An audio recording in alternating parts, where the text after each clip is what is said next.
Today we're going to review the Paulaner alcohol-free wheat beer. They've been brewing beer for over 380 years and were the first company in the world to create an alcohol-free wheat beer.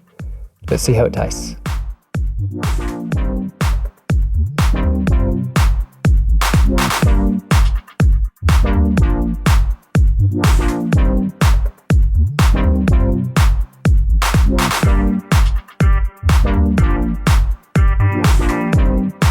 Starting with appearance, at first glance, the bottle is a little bit almost like a lemonade bottle, a little bit cartoony for my kind of taste. I don't think it matches their heritage. They've got obviously the monk on the logo, and they've got plenty of information about how it's an alcohol-free wheat beer. I don't know if the 0.0 has to be so bold and so large due to German law, but for me, with such an amazing heritage and history, I would have hoped that there'd be more of that history kind of encapsulated on the bottle in less of a cartoony kind of way. The beer dates back to 1634. That's when the first known mention of the brewery was found.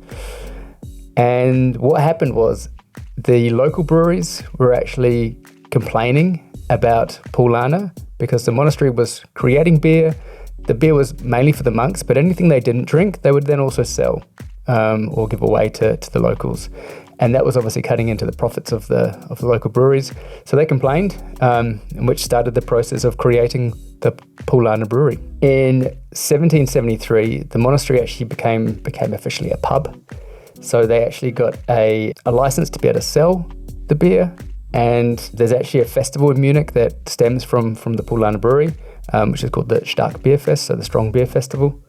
And even to today, they still have the local president minister come into the Stark Beer Fest to have the first beer, which is how it was done traditionally all those years ago back in 1773, when local ministers would come and have the first beer of the season.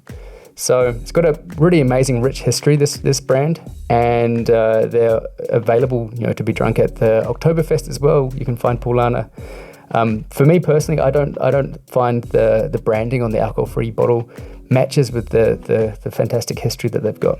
So that's just obviously personal taste, but I think it would be nice if they maybe encapsulated some more of that history that they've got. Once poured, it's really a fantastic looking beer.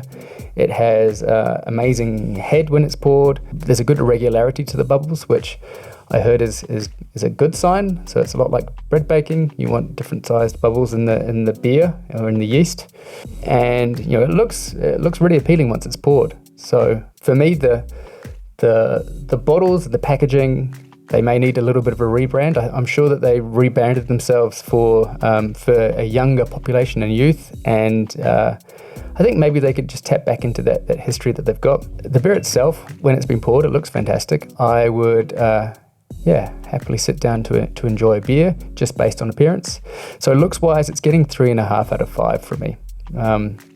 The branding, it loses a couple of points for that, but otherwise, once it's poured, looking good. Next is Aroma. So I find the aroma of this beer really good, but I find really weirdly, I get a smell of sweet corn when I sniff it. Something like a sweet corn in the can is what I can smell, and I can't seem to get that out of my head. When I first smelt it doing the review, I do a little bit of an evening testing and tasting, and that's when I first smelt it, and I may have had a cold at the time, but even now, when I don't really have a cold at all, there's still a weird smell of canned sweet corn.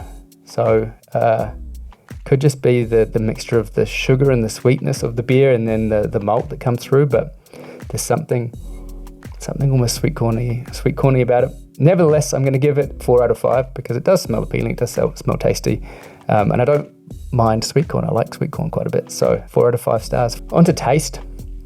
Now, I have to preface here that I am not the biggest fan of the Paulaner beer. I have drunk it in the past, and I didn't really enjoy it. I don't want that to muddy my review of the beer, but it's hard to not kick that thought. And look, I've also know people who work for the Paulaner brewery, and they get beer for free, and they don't drink Paulaner. So it's not very good if you're getting free beer and you don't drink it yourself. But look, we'll have a taste and we'll see if that's changed.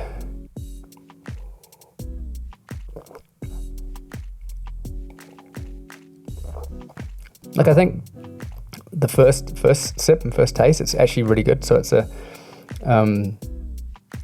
fine tasting beer, but there's a lot of sweetness to it and almost like a bit of syrupiness to it. There's something a bit strange, I think, about the flavor that I'm not the biggest fan of. And I think it's the sweet corn coming through again. I don't think there's sweet corn in this beer, but it just, there's something about it that smells and tastes a bit to me like sweet corn, like canned sweet corn. So, I've looked into the packaging on the beer, and there is, in my opinion, quite high sugars. So carbohydrates per 100 ml is 5.3 and sugar is 3.6 of that. So that's per 100 ml. So there's almost 10 grams of sugar in this bottle here. So I think that's quite a bit, and that really comes through in the taste. I've reviewed a few other different beers recently, and any beer that has quite high sugar levels generally doesn't taste for me like a beer, and usually gets a less than perfect score. So like, I'm going to give this, unfortunately, probably a lowish score. What I do like about Paulaner and about the beer brand is that they're actually the first beer brand in the world to create an alcohol-free wheat beer. So they're the OGs, the original gangsters of producing alcohol-free beer.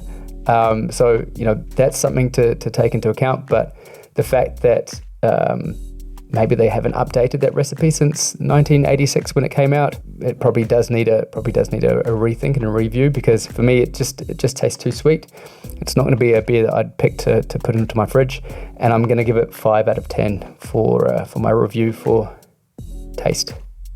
So overall, looking at things like price and availability and things, it was an easy beer to get hold of. I purchased this from just a local bottle store, but I think you can get it from Aldi and from the supermarkets nearby.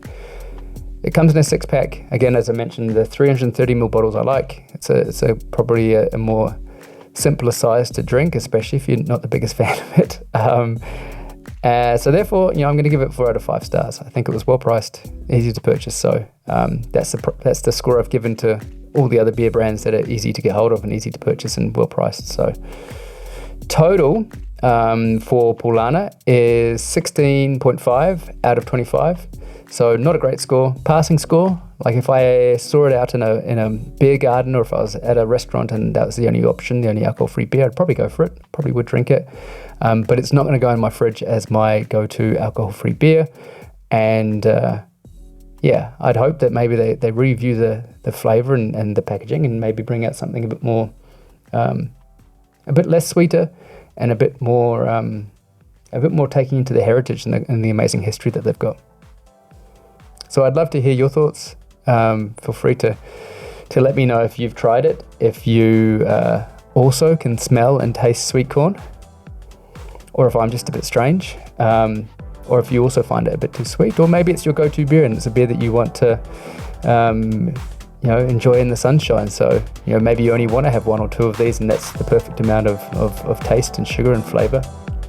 For me, it's not going to go into my fridge, but nevertheless, I'm going to continue finishing off this beer, and I look forward to seeing you at the next review. Cheers.